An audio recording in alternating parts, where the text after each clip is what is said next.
Check out FlipsideGaming.com for all your gaming needs. Use the promo code HEROES to save 10% on all orders over $10 and support the channel at the same time.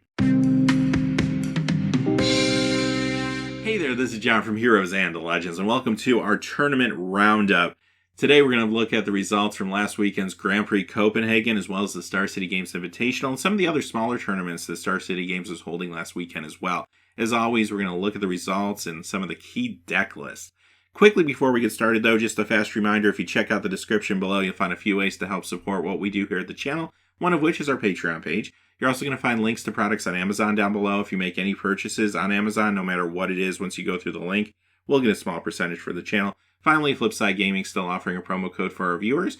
Hopefully you can save some cash while you support us.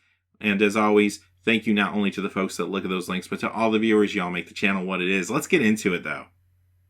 We're going to begin with Grand Prix Copenhagen. Now, if you watched the Pro Tour a week ago, some of this is going to look kind of familiar to you, at least right off the bat initially. You're going to see some familiar faces, like the deck that came in first place as well as third place, Mono Red Aggro. In second place, Red Black Aggro, also looking very familiar. That came in 6th and 7th as well. But here's where things got a little bit interesting. Fourth place, Blue White Approach. We've been seeing control decks do well, but the approach variety have been a little bit mellow recently. So this one comes back, puts up a nice result. And then also in 5th place, Mono Red Flame of Celt. And I'll be honest with you, we're going to look at the deck list in just a moment. It's not really different from the regular Mono Red Aggro, but it is slightly different. It's a little more burn-centric, so we'll take a look at that. And then also coming in 8th place, you get maybe a more conventional Blue-White control deck. So let's look at some of these lists. Mono Red Aggro. Here's the version that came in first place, piloted by Tobias Maurer. And if you look at this list, you're probably thinking to yourself, well, this hasn't really changed all that much. And yeah, it hasn't. When it comes to Dominaria cards influencing this deck, not too many, but one really big one, and that's Goblin Chain Whirler. Of course, that had a huge Pro Tour weekend. Out of the sideboard, again, you see Fight with Fire. All right, let's look at Red Black Aggro. Has that one changed much? No, not really. Again, the key cards from Dominaria to notice here are Goblin Chain Whirler again. Out of the sideboard, this time Siege Gang Commander. Okay, here's where things get a little different. So the approach deck, of course, benefited by having Teferi in the format now. You see that with 4 Teferis. Other than that, you do see some other cards from Dominaria influencing this build a little bit, but the key ingredients are still very similar. You got 2 copies of Approach in there, you got Settle the Wreckage, a lot of the cards that you're familiar with from the previous build. But I do feel like this is a stronger build now thanks to the inclusion of not only Teferi, but also Seal Away, Blink of an Eye, and Memorial to Genius. In the sideboard, you find Lyra, History of Benalia, as well as Invoke the Divine. Mono Red Flame of Celt. So look at this deck list closely. I mean, you see a lot of the usual suspects here. On-Crop Crusher, you get Kari Zev, Earthshaker Kenra. Yeah, okay, it doesn't look all too different. But then look at the spells. 3, the Flame of Celts, of course. You're going to find some Wizard's Lightning in here, and then you get your 4 Lightning Strikes and Shocks, which are pretty standard when it comes to Red Aggro nowadays. So it's not super different, but it is different enough to make me take notice. Get 2 Lava Runner. I thought that was actually kind of a cool inclusion along with the Flame of Celt and Wizard's Lightning.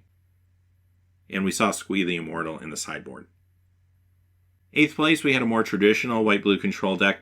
However, notice the 1 Walking Ballista in the main deck. That's a little different from what we have been seeing.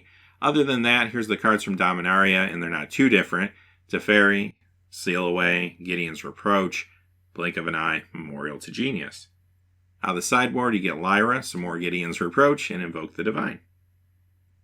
Okay, before we get into the Star City Games Invitational and some of the classics, I wanted to show you a couple of the other events that they held last weekend, which I thought were kind of cool. The first one was non-ban list Modern. If you ever wondered what Modern would be like without a ban list, well, it would be a lot of Eldrazi is what we found out. Basically, you found colorless Eldrazi coming in 1st, as well as 4th and 8th place. Eldrazi Post coming in 7th, White Eldrazi coming in 6th. Now, the other decks, Miracles made it into 2nd place, and you got a Black-Green Depths deck coming in 3rd place as well as 5th place.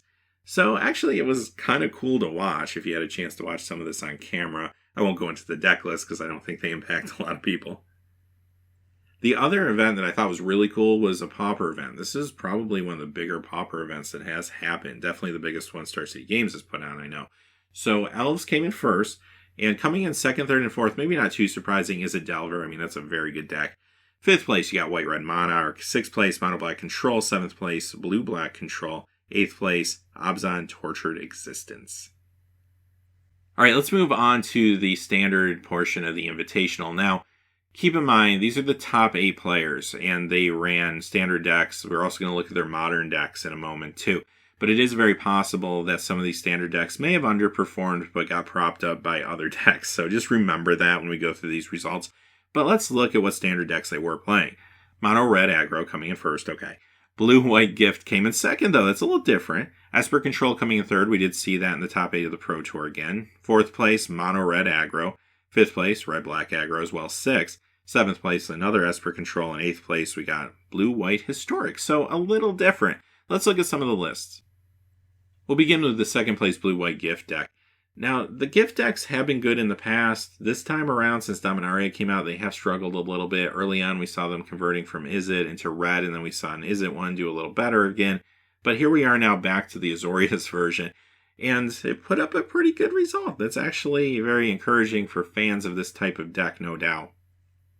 It didn't have too much influence from Dominaria. We got Shalai, and now the sideboard Lyra. Esper Control. This is the deck that came in 3rd place. We haven't looked at one of these yet today. Again, not too different from what we saw at the Pro Tour, but some of the key cards from Dominaria still: Teferi, Syncope, Isolated Chapel. Out of the sideboard, Cast Down. Historic. Of course, this came in 8th place. This is a deck I'm happy to see put up a decent result here because early on, this saw a lot of play, like week 1 and week 2. Started to decline as time went on. Now, if you're a fan of Dominaria cards, this is probably the deck you want to play, because it's got a ton of them. We have Teferi, we have Lyra, Merfolk Trickster, Wrath Capuchin, History of Benalia, Seal Away, Blink of an Eye, Wizard's Retort, and Memorial to Genius. And you get more Teferis in the sideboard, because you can't have too many, right? Okay, let's move on to Modern. These are the decks these same players are playing for the Modern portions. Look at this diversity. Modern is a very healthy format. Infect, Ironworks Combo, Hollow One, Affinity, Mardu Pyromancer, Hexproof, Jeskai Control, Mono Green Devotion. Not one deck repeated in that top 8. That's actually pretty sweet. There were also a few cards from Dominaria that made it into a few of these decks. Let's look at Affinity. We've seen Affinity run Karn before out of the sideboard and do well, but can an Affinity deck run Karn in the main? Looks like it sure can. Here's 2 Karns in this version. Even running Damping Sphere out of the sideboard, and that's something we saw a lot of this weekend. Here's the Hexproof deck list. Just want to point out, if you look at the sideboard, you see another card that's familiar. 2 Damping Spheres yet again. Last deck I'll point out from this tournament is the Jeskai Control deck, and the reason I wanted to show you this has been a trend that's been happening for a number of weeks now, but these decks are playing more Teferis and less Jaces. This version did have 2 Teferis and 1 Jace in the main, but I've seen a lot of them not running any Jaces, believe it or not. Karn also made his way into this one, so that's kind of cool. Karn and Teferi, of course, being in the main, and Lyra also made it into the sideboard. Okay, let's move on to the Standard Classic.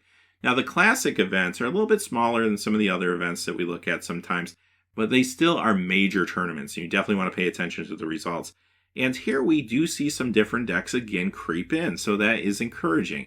Black-White Midrange coming in 1st place. Okay, Red-Black Aggro came in 2nd. Green-Black Midrange came in 3rd, and that's actually not a Constrictor deck. We'll look at that deck list in a moment. Mono-Red Aggro came in 4th. Red-Black Aggro again at 5th. Esper Control at 6th. Now 2 Blue-Black Controls coming in 7th and 8th. We saw a lot of those at the Pro Tour, especially on day 2. None of them top 8'd, but they still looked pretty good, so that's actually pretty encouraging for fans of that deck. Alright, let's look at the mid-range deck first, the Black-White one. This was the deck that a lot of people thought would do better at the Pro Tour, and when it didn't, you did see some prices go down on some of the cards here. So coming in 1st place, though, this is a real nice result for this deck. And you're going to find here that it has a light Knight theme. You get Knight of Grace, 2 of those, 3 Knight of Malice. You also have 4 History of Benalias. But it is just a reliable mid-range build. A lot of cards from Dominaria. Other than the 3 I just mentioned, you get Karn, you get Lyra. You also get Cast Down and Isolated Chapel in the main. Green-Black mid-range. Okay, so if you look at this deck list, it doesn't look too far off than like a Constrictor build, but this one is not running Constrictor. It really, truly is a mid-range deck. You're going to find Karns here, Llanowar Elves, the Eldest Reborn, Woodland Cemetery. And let's look at one of those blue-black control decks. Like the Pro Tour, there's not a huge Dominaria influence here, but you do see the Scarab God making a little bit of a comeback this week. You may have noticed that not only in this deck, but earlier in one of the control decks we saw too, one of the Esper controls. Cast down, you'll find that card in the main here though. Knight of Malice is in the sideboard. Okay, finally, we're just going to quickly look at the Modern Classic. And the reason I wanted to point this out again is to show the diversity here in Modern. You got Jund coming in first. Big deal for Jund players because I think they were getting a little nervous. The deck was really underperforming. A couple weeks ago it had a good result. Well, now it gets a first place result. Blue-red Gift Storm coming in second. That's kind of cool. White-black Eldrazi and Taxes coming in third. Counters Company fourth. Goryo's Vengeance fifth. Humans sixth. And the Hexproof deck coming in seventh with Breach coming in eighth. Real quick, the Humans deck happened to be running a card we've been talking about, Damping Sphere, so it showed up there too. So you're seeing that, not necessarily in all decks, but there's a lot of people running them right now. Alright, with that being said, that is our roundup. And next week, actually the next couple weeks, we probably won't be doing our tournament roundup due to the fact that we'll be having a lot of previews to look at. But once the core set's released, we'll be talking again about what's going on in the standard scene especially, and we'll shift gears and kind of see how the core set's impacting things. But until next time, hey, thanks for watching. Please remember to like and subscribe, and have a great day. Hey, thanks for watching. This video is made possible by the generous support of viewers like you on Patreon. Check out the description below for links to our Patreon page as well as our Amazon affiliate store, where a small percentage of all sales will also help support the channel. Finally, if you haven't had a chance yet to subscribe, hit that subscribe button so you don't miss any new videos on Heroes and Legends. Talk to you again soon, and have a great day.